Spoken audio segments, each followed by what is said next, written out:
Hi everyone, this is Siddharth. Welcome to my channel Speaking Brand, and today we are going to discuss about brand positioning and its importance. Before getting into positioning, let us understand the importance of context. Context can completely transform the way we think about a product.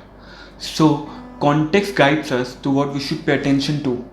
To explain it to you guys the importance of context, I remembered watching a YouTube video once in which a group of friends faked an art gallery in London.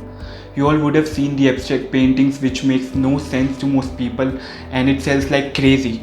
So these bunch of guys made some random paintings in 5 minutes or so, and you can say that they were playing around with paints and stuff.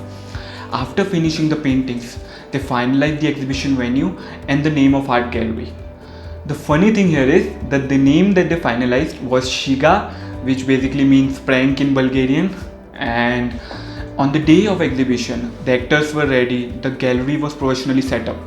In the end, you won't believe that they managed to sell 8 paintings in just 2 hours. Crazy, right? People actually buy art. In the context of art gallery, they were perceived as producing something that is very valuable. The art gallery was professionally set up and had all the arrangements done as a genuine one. Trained actors were hired just to justify the deep meaning behind the paintings. The marketing was on point, flyers were distributed, and regular updates were sent through social media. The product hasn't changed, but due to context, people assumed its value. So we as people rely on context to make sense of the world. Not even one of these paintings would have sold if they were displayed on streets. The point is, positioning products is a lot like context setting. Context enables people to figure out what is important. Here, the paintings were positioned as art. Because of the context setting, people believed in it and therefore the product was successful. Brand owners often think that there is only one way to position an offering, and it's not possible if they shift the context or frame of reference of the product, especially after it has been released in the market. Most products out there can be positioned in multiple ways.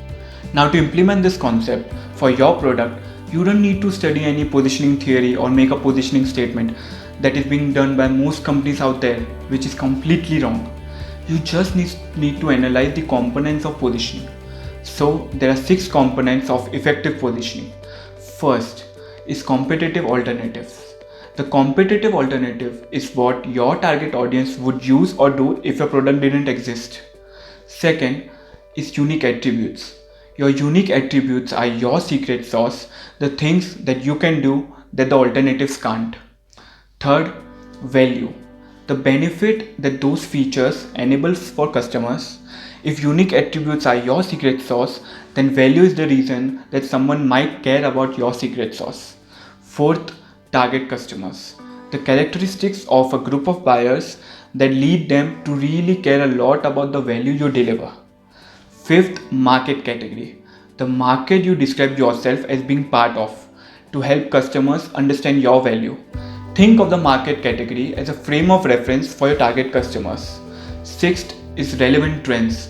Trends can help customers understand why a product is important right now. If we see current trends in technology, they can be applied to multiple market categories. Blockchain technology, artificial intelligence, AR are trends that are currently relevant. AI itself is not a market category because it tells very little about what the product is. AI powered CRM, however, tells us about the product. CRM is the market category which makes us clear about the product. Now that you understand each component of positioning, you can work to bring them together to your own market. That's it for today's video. I hope you all liked it. In my next video, I'll be telling you about 2 major traps of brand positioning. So do not forget to subscribe to my channel. And if you have learned something today, then hit that like button. Thank you.